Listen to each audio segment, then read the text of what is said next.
Welcome to Picks with the Professor, the show where a real statistics professor and his friends give you sports betting tips. I am your host, Professor Sides, and I've built a set of mathematical models named Sideline to predict various sports outcomes. You'll hear more about the model during the course of this episode, set to cover 4 Major League Baseball games scheduled to be played on Monday, May 22nd, 2023. Yes, you're new here. Check out the webpage on the banner. It's www.pickswiththeprofessor.com/new for some explanations and community rules. Reminder, if you're interested in projections and picks for every single game, sign up on Dub Club. That link is in the show description. Membership costs under $1 a day. But if you're not there, still thrilled to have you here. Remember that sports are unpredictable, so the discussion on this show projects a typical game and does not try to forecast it to a T, as that'd be a foolish and impossible goal. We take a long-term view on here, don't get distracted. When you lose a one-run game backing one team, then back the other team the next day, and then lose another one-run game, because one-run games are kind of random, and that's just the sort of thing that happens. Balances out in the long run. It's just hard to foresee before it happens. In other words, please understand that good and bad variance will occur. So as much as I'd like to see it'll be profitable each and every day, that is an impossible reality for any gambler. Jake, I asked cousin Jared this last time what his take was about why we remember the annoying bad beats, but we don't remember the good luck ones. I don't know if you have any take on that, but I'm thinking about the Giants Marlins this weekend, where I don't remember which one it was. I had one of them and they lost by one. Then the next day had the other. Just I thought it was good value. Then they lost by one, and it's like I'm gonna remember that, but I'm not gonna remember the whatever dumb walk off that we got in the 11th inning and some other. I've probably already forgotten about that win, but I'm still remembering the loss. Like I don't know if you have any insight on that. Look, this on it. We have so few of the bad beats that we remember those. There's just so many good ones that happen that go our way, and you don't necessarily see them as bad luck. You're like, yeah, that was the game, or loaded double play that gets you out. Like, you don't really consider those as good beats. It's what needed to happen. Like, yeah, exactly. Yeah, you're probably right. It's especially with the zombie runner in extra innings. It's kind of like, your team gets out without a run. It's like, yeah, that's what he should have done. He should have struck the first batter out and then gotten 2 grand. It's like, absolutely, but yeah, like that's kind of still some good fortune, because a lot of times that run scores. So yeah, it's always interesting the way that happens. We've got another Monday, Jake, with no day games. I don't know who do we need to protest this to. Like, somebody needs to get their act together and just get us some day games on Monday. I don't understand it. Yeah, look, from what I understand, Goodell runs an incredible league, so maybe we just get him on baseball. Maybe. I mean, that's the way to go. He might actually like his sport. I'm not sure that Manfred likes baseball, which is a whole other issue. But we do have a lot of games today, which is, again, I think what's frustrating that there are no day games. There's, I believe, 12 games. Usually our Monday slates are really light. There's like 6 games, 7 games, something like that. I think 12 games on Monday, so we had a lot to choose from. Just no day games, unfortunately. But Jake, I think we picked out some good ones here for the viewers. But before we get to that, some reminders. Please hit that like button if you're on YouTube. Also, if you aren't yet, please consider subscribing or following. It's free, and if you turn on notifications, you won't miss any of the college basketball, MLB, or college football content that this channel provides. A-grade Moneyline plays will return 4 units. That is the risk plus win will equal 4. You'll see that on screen that we risk proportionally more on favorites than dogs. It's kind of like flat betting, but like expanded to work a little bit better, in my opinion. B-grade plays will return 3 units. C-grade plays return 2, and totals are flat bets, so they'll return 2.1-ish depending on what the odds are. And you'll see all that on the screen. But let's get to it. And as always, with the scaling with the picks, take what you like and leave the rest. Going to start off here at 6:10 p.m. Eastern. White Sox at the Guardians. Guardians playing on Sunday Night Baseball, traveling back home. That's going to give them a little bit of a ding. The other thing that's going to give them a little bit of a ding is they're starting Hunter Gaddis, who has been absolutely terrible this year, was terrible last year. One of the worst pitchers in baseball. I have no idea who's pitching for the White Sox. It was supposed to be Clevenger. He's going to the IL. Interestingly enough, the model likes the White Sox as a bullpen game more than it likes them with Clevenger. It thinks that the bullpen can be pieced together, which kind of makes sense. And it's partially why I always, part of the model looks at how well a bullpen game is going to go is kind of based off how good the bullpen is, how good the other starters or whatever. And it's kind of saying a guy like Clevenger is so bad, he shouldn't even be in the rotation. And we should just go bullpen game because they can piece it together. Their bullpen's looking a whole lot better now than it was earlier in the season. Offensively, the Guardians are still, of course, challenged that gives the White Sox a little bit of an edge as well. This is a pretty toss-up game. Model says it should be Guardians minus 104. Basically, they win about 51% of the time. So I'm going to take the White Sox at plus 105. I think they got a chance to pull it off here. Again, the travel spot is pretty rough for the Guardians, and that's not really accounted for in the model that much. And obviously, again, Gaddis, I don't know what the White Sox are throwing, but it can't be really that much worse than him. Otherwise, we're going to be in the 60-degree range for most of this game, upper 60s to start, lower 60s to close. Wind will be blowing in throughout this game, which is why the projected total is only 8.1. The actual total is 9. I'm not going under 9 with the question mark starter for the White Sox and with Hunter Gaddis, but wind blowing in and the Guardians' offensive struggles is model thinks not a lot of runs. White Sox plus odds here, nice little underdog to start off our week. Hopefully, Jake, what do you got? Yeah, I mean the travel spot, the Sunday Night Baseball, and then like the doubleheader. I don't know what Cleveland's going to have bullpen wise, so that means they're putting the faith in Gaddis to go long, and that's only going to help this White Sox play. It doesn't matter who's pitching there, and a big reason why I don't want any part of the under here is because if Gaddis has to go 5 or 6, that's a lot of times through the order for the White Sox to do a lot of damage with some pretty heavy bats they have, and then the Guardians themselves have some pretty good bats. So I don't think their bats are good enough to overcome this giant pitching disadvantage that the Guardians have right now. So I think the White Sox is a smart play. Yeah, and that's a great point about the bullpen having the doubleheader the day before. Bieber still had a lot of innings for him here on Sunday night, which helps. But a lot about the travel and all the innings, et cetera. If I was going to play an under, I'd play Guardians team total under and just say maybe there's a little bit of fatigue from the 2 games the day before plus the travel spot, and just hope that, no-name pitcher for the White Sox, whoever that happens to be, unnamed, can hold them down. But I think you're right. We've seen the Guardians in years past throw specifically Hunter Gaddis and say, based off the situation, we need you to eat innings, and he'll go out there and give you 6 innings. It'll give up 6 runs while he's at it. So I think the full game under is a little risky because of that. Now, maybe the bullpen's feeling better. Maybe they can call someone up or whatever, shift some guys around. Who knows? But I, like I said, I would not want to take a chance with the White Sox not scoring runs. I think they could score some runs. So White Sox plus odds are picked there. And if you're going to play an under, the team total under for the Guardians, probably the smarter way to go. We just don't know how many runs the White Sox might score in this situation. 6:35 p.m. Eastern. Let's keep the dog train rolling here. Pirates plus 125 is a B grade. Sideline says it should be Rangers minus 120. The Pirates can win this 45 to 46% of the time. Total is 9. Model projects 8.7, so pretty spot on total here. If this gets to plus 133, it becomes an A grade on the Pirates. We'll throw Luis Ortiz against Dane Dunning, 2 guys who have not thrown a ton this year. Dunning's looked pretty good in his 3 outings so far as a starter here for the Rangers. Gets an above average rating. Luis Ortiz has not looked as good, but the Pirates at home have been pretty frisky, pretty favorable to us. And again, I still, it's hard for me to believe this, but the Pirates bullpen grades out a whole lot better than the Rangers bullpen. And that's just crazy for me to say after last year how bad the Pirates bullpen was. And so that's going to help at least offset the fact that the Rangers have an edge at starting pitcher. The Rangers should be favored on the road, but we're getting decent plus odds for, again, the Pirates could win and it wouldn't surprise anybody, I don't think.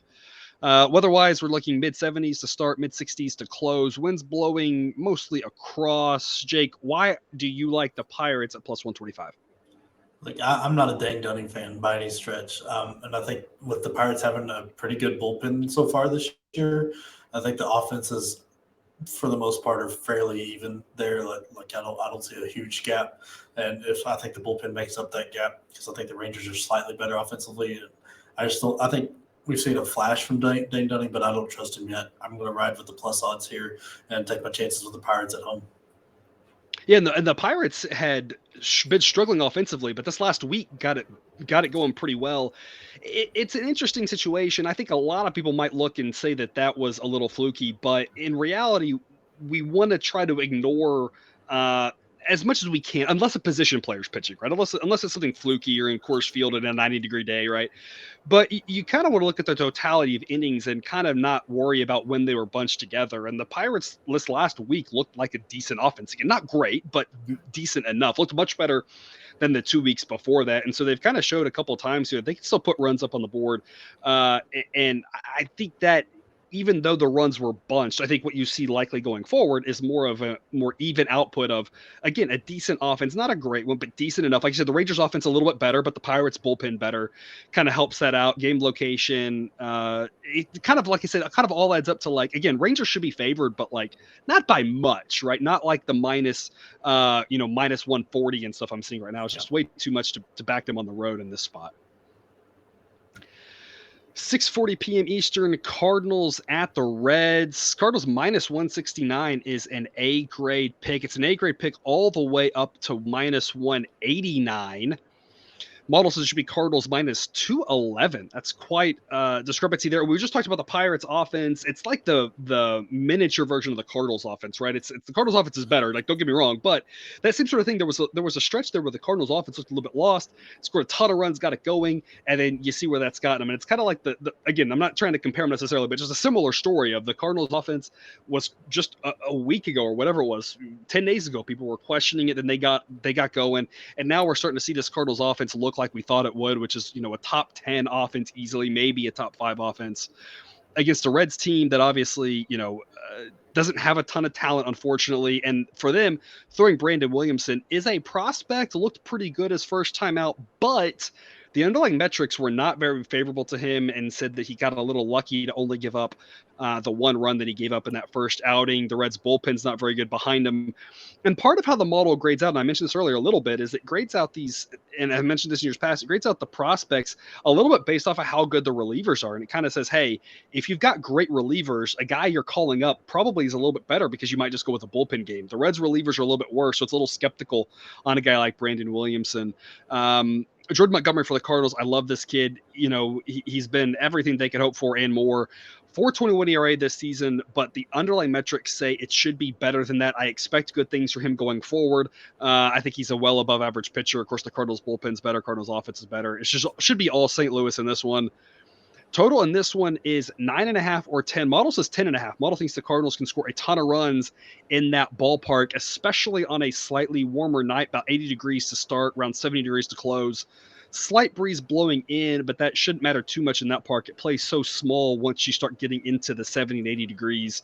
Cardinals should put up a ton of runs here. Minus 169. Again, A grade play all the way up to about minus 190. Jake, when we were talking about games, this was one of the first ones you mentioned that you love the Cardinals. Tell us more about why you love laying the lumber here with them. Yeah, like I love this price at minus 169. I was thinking it's going to be minus 200 or more. So getting that, love it. I love Montgomery. I think he's been unlucky this year for the most part, and like kind of the underlying metrics kind of show that. I think he is a very good pitcher. The Cardinals did a good job with getting him out of that trade. And yeah, I kind of think the opposite of Williamson. I was looking into his numbers, and I think he got very lucky. So I just don't see that happening, especially as heavy as this Cardinals offense can be. They can put up runs in a hurry. Then I'm worried that's happening. And then there's no comfort behind you. Turn it to that Reds bullpen. That is a scary prospect anytime you're giving that game up. So I think even if Williamson is still lucky this game, again, I don't think the bullpen is going to get him through it. So I think the Cardinals win this one either late or they get to Williamson early. But either way, it works out for the Cardinals. Yeah, I'm like you. I'm really surprised this number doesn't start with a 2. Again, sideline says should be Cardinals minus 211, and I was prepared to lay minus 200. It would have only been a B grade pick, but I was prepared to say, hey, minus 200, it's worth a little investment. Not quite as much of an investment because the value proposition isn't there. But the fact that it's well below the 200 mark, it just shows you how strong of an investment this is for this Cardinals team. I always remind people there's no locks in baseball. Like, upsets happen all the time, so that's why I only add up the A grade units to return 4 units and not 25 units, right? Because there are no locks in baseball. You see weird things all the time, but a strong value proposition to play that, if we can make this type of play every day. I know I don't love laying it with favorites. I like dogs more. It's more my comfort zone. And we talk about this in college basketball, college football the same way. I love getting points. I love taking underdogs. There's generally value there, but when you had a favorite like this that should be a bigger favorite than it is, it's like the Astros this weekend with the A's. We laid a bunch of big numbers and we profited off of it. And it's one of those where if we can make this same sort of play here, 3 games of this series, the Cardinals win 2 of the 3, will profit. And so that's kind of really all we're looking for, is that slow and steady increase to our bankroll. I think this is a great one to be invested in. Wrapping up our show here tonight, 7:40 p.m. Eastern. Giants at the Twins. Got 2 plays for you on this one. Got an A grade on the Giants and the under. I'm going to start with the under. I do not understand why this is totaled at 9. It makes 0 sense to me. The projected total that I've got is 7.5. Y'all know I love Alex Cobb, but Bailey Ober continues to pitch really well. 1.78 ERA. The underlying metrics say it should be a little higher than that, but he's still, even if you look at what the underlying metrics should be, he's still done really well this year. His grade continues to drop in that lower numbers are better in my model. You've got an above average pitcher in Ober. You've got a great pitcher in Cobb. You've got 2 above average bullpens and 2 offenses that are just mediocre on a night that we're going to start off around 70 degrees, but it's going to drop quickly into the 60s. I don't quite understand, like I said, why this total is what it is. Under 9 is a gift, in my opinion. And I love the Giants at plus 134. This is one of the bigger edges on the board today. There's one other big one on the board. Again, join us on Dub Club and you can get that other giant edge that I love. And another total play that I love as well. If you join that Dub Club, again, that link's in the show description. But plus 134, the Giants, when the sideline says it's a coin toss game. And, I think that's the bottom line, is that these bullpens are about the same. They're both good. The offenses are about the same. Cobb's a better pitcher than Ober, but the game's in Minnesota. That makes the coin toss. So I don't know why we're getting such big plus odds here. It's an A-grade play as long as you get the Giants at plus 113 or better. Jake, between the two, which one do you like more, the Giants or the under? I think I'm a Giants guy because I love Cobb. Like I think there's more of a chance that the Giants offense puts up a little too many runs that kills the under than there is that this game isn't tight down to the end and with the Giants with a good chance to win. I just really love Cobb. Last outing he had was weird. The balk that wasn't a balk kind of ended. He just couldn't find the strike zone and then kind of ended his outing with that weird balk call. But I think you're never going to go broke backing Cobb this year the way he's throwing right now. It's been a very profitable thing to just back him no matter what. I think we were texting about it a couple times ago, and I backed him first 3, first 5, full game, score first and win, just everything that I could with every part of it, because I think he is maybe a long shot for the Cy Young, but I think he's throwing like he could be up there for it this year. So I'm going to back him every chance I get. And of course, and we've talked about this in the Discord, right? That in our Dynasty Baseball League, that I had Alex Cobb a couple years ago. I traded him to you. I knew he had upside, but that's the thing, is every good trade you have to give up something to get something. Here's the thing: I don't even remember what I got. I just remember I gave up Alex Cobb. I could not even tell you who I got. It's probably someone that's long been cut from my team, and you're still holding on to him, as good as he is. So we all have regrets in life. Every year I feel like I trade 4 or 5 pitchers who I like, and half of them just don't. You're not right on. They just turn out to be okay or whatever. But every once in a while we have that guy like Cobb, and that's the one for me. But he's been fantastic. Again, as I always talk about, right? His underlying metrics don't really support that 1.94 ERA. But again, almost nobody's do, right? That's not the point. The point is that he's done really well, and both him and Ober, the advanced metrics say their ERA should be in the low 3s, which is still really good. So even if they trend towards that number, that still makes them very, very good starting pitchers, and that's why I said I like the under. But Cobb, of course, has just a longer track record of doing it than Ober, so that's why he grades out so much better. Why I have so much more faith in him continuing to do that. That Cobb, continuing to pitch around this 2 ERA is less of a surprise than I think Ober is, just because again Ober's good, but Alex Cobb is definitely a guy, kind of like you mentioned previously, that you love to back every which way you can. It's not going to work every single night, but it's going to work more times than not. Especially he continues to be overvalued, as a guy I've been preaching for the last year now that he's undervalued, and it's keep going back to the well. I don't think the sportsbook has caught up, or else this number would be priced differently. So they're still somehow chasing their tail on this one, it seems. Yeah, that and the offenses here aren't incredibly impressive either. So I think that really helps the under and helps the Giants too. It's just like Correa's not worked out for the Twins whatsoever. There's not too many bats other than him in that lineup that are going to like strike fear into you, and there's not really any on the Giants that's just absolutely scary. So I think these just very middle of the road offenses really help also.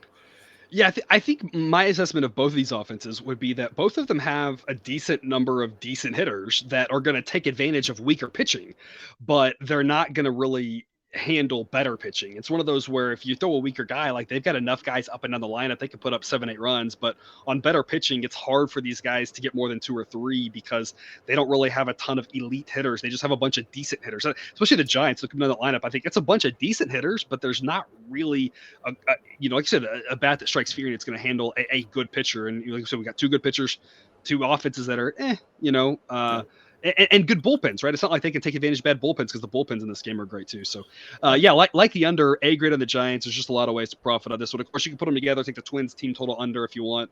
Lots of different ways to play this one. Jake, that's all we've got then for the viewer. Do you have any parting words? No, I mean, baseball's getting in full swing with both the playoffs, NHL and NBA slowing down to 1, maybe 2 games a night. So it's all baseball now. You gotta tune in to make the money because I mean, so far you've been hot going right now. Yeah, no, I do a terrible job of recapping these things, of course. But yeah, the total play since we started putting them here on the show have been up like 10 units or something. The A plus play of the day still continuing to roll. Sign up on Dub Club to get that. The A grade play still doing well. So just so many ways to profit here on baseball. It's a long summer, but it's a great time to build up that bankroll for football. I know. I just know there's a lot of people out there who make money on college basketball with us and make money on baseball on us, and they do it just to spend that money in college football and NFL because those are hard sports. And but people, you got to build that bankroll up because those could be roller coaster sports that are, you need all the units you can for that because sometimes you can just have it's a shorter season where it's like you can just have a couple bad weeks and just be really hurt. So we gotta build up those units now so that when the fall comes, we're well prepared for the fun that is football, but sometimes the ups and downs. You can be couple weeks could be great, couple weeks could be terrible, and like that just makes your whole season right there. Oh yeah, for sure. You don't want to have to redeposit. You want to just keep playing. You just keep playing with the first deposit. Exactly. All right. Well, thanks for tuning in to this episode of Picks with the Professor. Don't forget to subscribe so you can control the sports betting content provided on this channel. Dropped right into your feed. Be back again tomorrow with more baseball betting content. And until then, as always, best of luck. And remember, you can eat your betting money, but please don't bet your eating money.